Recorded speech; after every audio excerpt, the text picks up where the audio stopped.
Hello students, मैं Anju Srivastava doctor Devraj Singh public school की online classes में आपका स्वागत करती हूँ।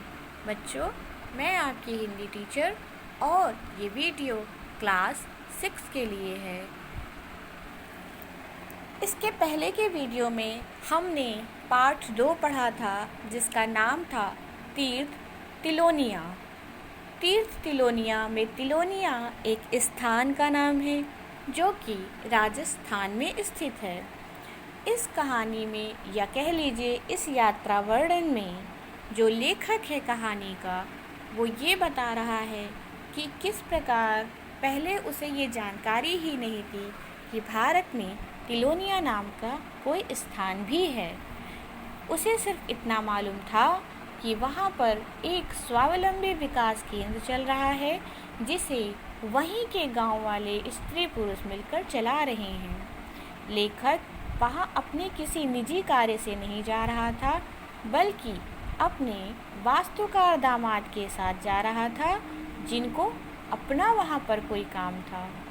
लेखक ने बताया कि किस प्रकार मुंबई से जरनैली सड़क को छोड़कर उनकी जीप एक तंग राजस्थानी सड़क पर आ गई, यानी कि लेखक अपना जो सफ़र तय कर रहा था वो जीप के माध्यम से तय कर रहा था।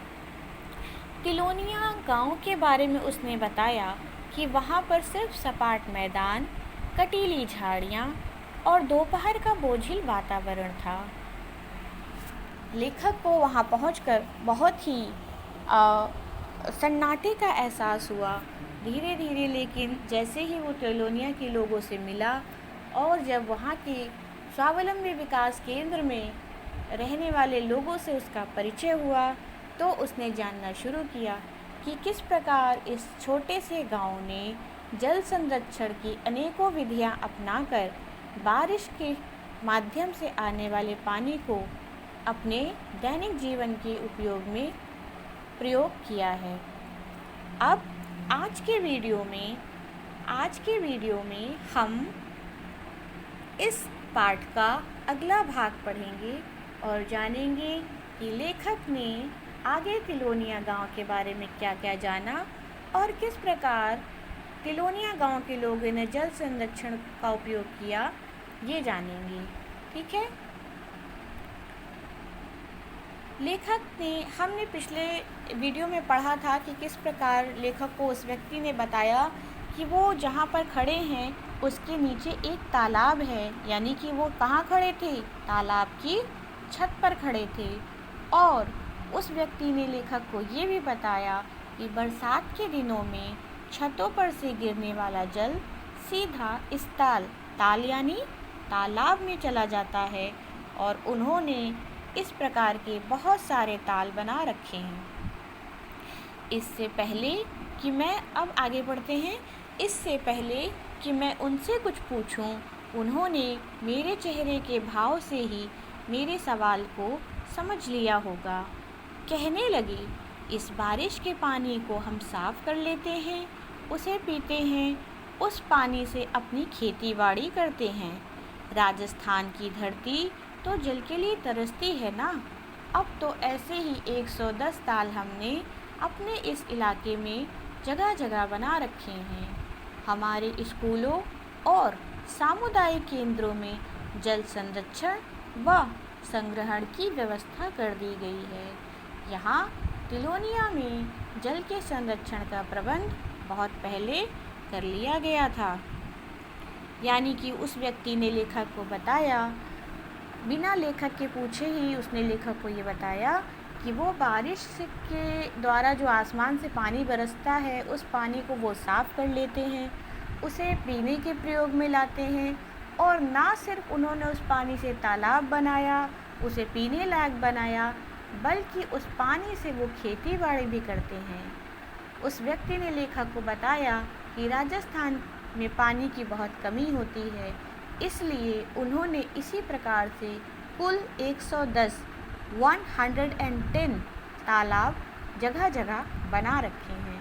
वहाँ के स्कूलों और सामुदायिक केंद्र, मैं आपको बता चुकी हूँ, सामुदायिक केंद्र यहाँ पर का मतलब जहाँ पर बहुत सारे लोग मिलजुल कर कार्य करते हैं, यानी स्कूलों और सामुदायिक केंद्रों में जल संरक्षण। संरक्षण का अर्थ होता है बचाना और संग्रहण का अर्थ होता है इकट्ठा करना, यानी वहाँ के स्कूलों और सामुदायिक केंद्रों में जल को बचाने और जल को इकट्ठा करने की व्यवस्था की गई थी। उसने बताया कि तिलोनिया में जल को बचाने का प्रबंध बहुत पहले कर लिया गया था। अब पूछने की बारी लेखक की है। उसने पूछा, इस संस्थान की स्थापना कब हुई थी? उस व्यक्ति ने बताया, इस संस्थान की स्थापना 1972 में हुई। फिर कुछ याद करते हुए उस आदमी ने कहा, यह वह ज़माना था जब अनेक युवाजन आगे आकर यह दिखाना चाहते थे, कुछ नया कर दिखाना चाहते थे जो देश के विकास के लिए हितकर हो। हितकर मतलब फ़ायदेमंद हो। अनेक स्थानों पर अपने अपने विचारानुसार अनेक प्रयोग किए गए।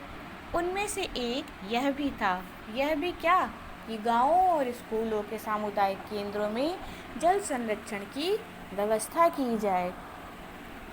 ऐसी मंडलियाँ मुख्यतः गाँवों को ही केंद्र में रखकर अपना प्रयोग करना चाहती थी, यानी कि जो लोग मिलकर जल संरक्षण का काम करना चाहते थे वो अपने केंद्र में, यानी जो भी काम वो शुरू करना चाहते थे वो गांव से ही करना चाहते थे। लेकिन शुरू में वहाँ के लोग उन लोगों का मजाक उड़ाया करते थे और कहते थे कि पिछड़े हुए गांव में जाकर क्या करोगे।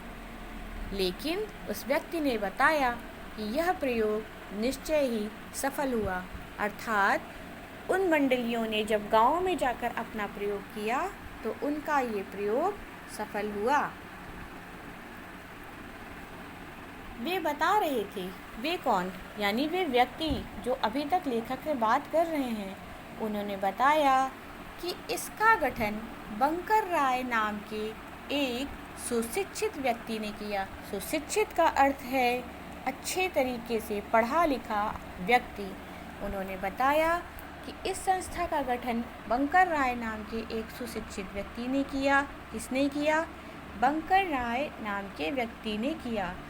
और वो अपने साथ एक टाइपिस्ट का अर्थ है टाइप करने वाला, एक फोटोग्राफर को लेकर यहाँ आए थे। यही उनकी मंडली थी, यानी वो जो मंडली बन रही थी, जो लोग गाँव में जाकर अपना काम करना चाहते थे, उस मंडली में कौन था? बंकर राय नाम के वो व्यक्ति, उनके साथ एक टाइपराइटर और एक फोटोग्राफर। सन 1972 की बात है। सरकार से उन्होंने लीज का अर्थ होता है किराए पर, लीज पर 45 एकड़ सरकारी ज़मीन ली। यानी बंकर राय जी ने सरकार से एक 45 एकड़ ज़मीन उधार ली। साथ में तपेदिक के मरीजों के लिए किसी ज़माने में बनाए गए सैनिटोरियम के 21 छोटे मोटे मकान थे। बंकर राय जी ने सरकार से न सिर्फ 45 एकड़ ज़मीन ली, बल्कि कभी किसी समय जब तपेदिक की बीमारी फैली थी तो उनके लिए बनाए गए जो छोटे छोटे मकान थे वो भी लिए। ज़मीन को 1 रुपया महीना के हिसाब से लीज पर लिया गया और संस्थान की स्थापना की गई। उस समय यानी 1972 में 1 रुपये महीना का किराया बहुत होता था और तब उन्होंने 1 रुपये महीने का किराया देकर सरकार को उस संस्थान की स्थापना की और संस्थान का नाम रखा सामाजिक कार्य तथा शोध संस्थान, SWRC। क्या नाम रखा? सामाजिक कार्य तथा शोध संस्थान, यानी SWRC। उन्होंने बताया कि उस समय यानी 1972 में तिलोनिया गांव की जनसंख्या मात्र 2000 थी। वे सज्जन अपने प्रयासों की चर्चा कर रहे थे और मुझे बार बार गांधी जी के कथन याद आ रहे थे, यानी कि वो व्यक्ति जो लेखक को तिलोनिया के बारे में, वहाँ के सामुदायिक केंद्र के बारे में बता रहे थे। लेकिन लेखक को बार बार गांधी जी की कुछ कही हुई बातें याद आ रही थीं और जब लेखक ने गांधी जी का जिक्र किया तो उन्होंने बहुत ही उत्साह से कहा, क्या कहा? आपने ठीक ही कहा है, यह संस्थान गांधी जी की मान्यताओं के अनुरूप ही चलता है। गांधी जी की क्या मान्यताएं थीं? सादापन, यानी कि कम खाओ और अपने विचारों में उच्चता रखो। कर्मठता, यानी जो भी काम करो मन लगा कर करो। अनुशासन, यानी जिस काम के लिए जितना समय तय किया जाए उसे उसी निश्चित समय में ख़त्म कर लिया जाए।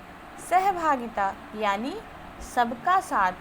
आत्मनिर्भरता, यानी स्वयं पर निर्भर रहना, ना कि अपना कार्य किसी अन्य पर डालना। उस व्यक्ति ने बताया कि गांधी जी की इन्हीं मान्यताओं को लेकर ये केंद्र चलता है और यहाँ सभी निर्णय मिल बैठकर किए जाते हैं, अर्थात सबसे पूछ कर किए जाते हैं। आज की वीडियो में इतना ही। अगले वीडियो में हम इस कहानी के अगले हिस्से को पढ़ेंगे, समझेंगे कि लेखक ने अभी और क्या क्या जानना बाकी था तिलोनिया गांव के बारे में, तिलोनिया गांव ने कैसे अपना विकास किया और वहाँ की क्या और विशेषताएं थीं। आज के लिए इतना ही। इससे संबंधित जो कार्य प्रपत्र आपको दिया गया है आप उसे मन लगा कर करिए।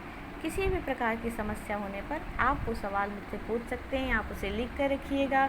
जब स्कूल खुलेगा तो हम उस पर ज़रूर चर्चा करेंगे। तब तक के लिए ख्याल रखिए, स्वस्थ रहिए, सुरक्षित रहिए। धन्यवाद।